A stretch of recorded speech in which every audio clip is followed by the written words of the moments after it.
let's talk about the champions-elect.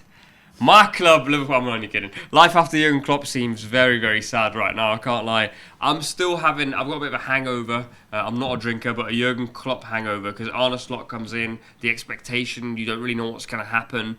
And after you've had this guy who's sort of been seen as like everyone's uncle or everyone's father figure, and been a coach that's taken Liverpool to heights that we haven't experienced, certainly haven't in my lifetime, and then for him to now leave the club, you're now in a situation where you go, what now? Like, Slots looks really good. People really like him. Obviously, beat Arsenal in pre-season. Nice, easy victory there. What did you make of Liverpool in that game? I thought they were good for one half in particular, but then obviously the game was, I think, spoiled a little bit by the amount of changes that both sides make. That's the problem with pre-season games. But a lot of the strengths that Liverpool have shown over the years were still evident. Their attack, the fluency with which they play, the tempo at which they play was still there to see. And to do that early in pre-season, I thought was impressive. I think Arne Slot is a really interesting character. He's a bit like Jurgen Klopp in the sense of he's got that personality that grips you straight away. And I think that will buy him favour with the Liverpool fans, even if at the beginning there's a few bumps in the road. But for me, it's really difficult with Liverpool because we're talking about the unknown. Yeah. I don't know enough about Arne Slot's style of play to be able to figure out what he's going to change exactly. Pre-season gives you an indication, but there are a lot of top players that were still missing, that were still unavailable. So I'm finding it really difficult to get a read on Liverpool. Going forward, they've certainly got the players to be as good as anybody in the league. Defensively, you could argue that when everyone's fit and available, they have them, but there's been some fitness issues with some of those players.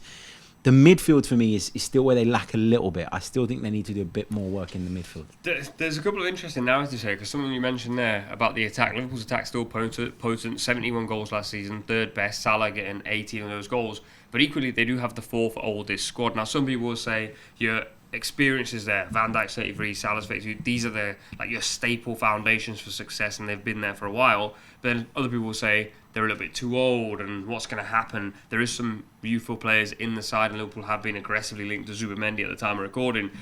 And also, apparently they've got the ranked easiest opening fixtures. Don't be fooled. They want to see us fail in those first games. Ipswich away, 12:30. Hold on a minute. Newly promoted. That's not an easy fixture. What do you think of Liverpool on the whole? Like, what do you think could potentially happen? Well, I think one thing that you won't like me saying, and we had this conversation towards the end of last season as well, is that I think what Klopp did at Liverpool towards the end, I think a lot of the heartbreak about Klopp leaving was more emotional, and it was more spiritual, to do with how he reunited the fans back to that football club than potentially what was actually going on the pitch. There were a few seasons in Klopp's spell where Liverpool didn't finish in the top four. I think towards the end, it seemed to me a little bit like the steam was coming off. It felt to me like he'd taken the team as far as he could take the team. And I think the sadness in Klopp leaving is more to do with who he was as a man and how he integrated with that city than potentially what was happening on the pitch. And I think Arne Slot, I've worked quite a lot on the Dutch football over the last couple of years, and he is a fantastic manager. He's similar in the personality sense, where he'll definitely sort of get behind the players, but in the background he'll be geeing them up, and he'll be doing as much as he can to motivate them. But he plays attacking football. He plays football where the team is at the centre of everything. It's not necessarily to do with these fast counter-attacks that maybe Klopp was well known for. I kind of saw it in the game in pre-season.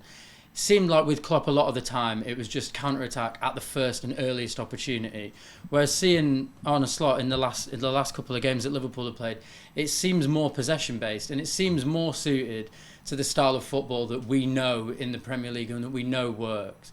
Pep Guardiola has made it work with City. Arteta has made it work with Arsenal. And I think if Slot gets it right, with potentially a few signings which need to be made, I don't see why he can't implement that at the football club as well.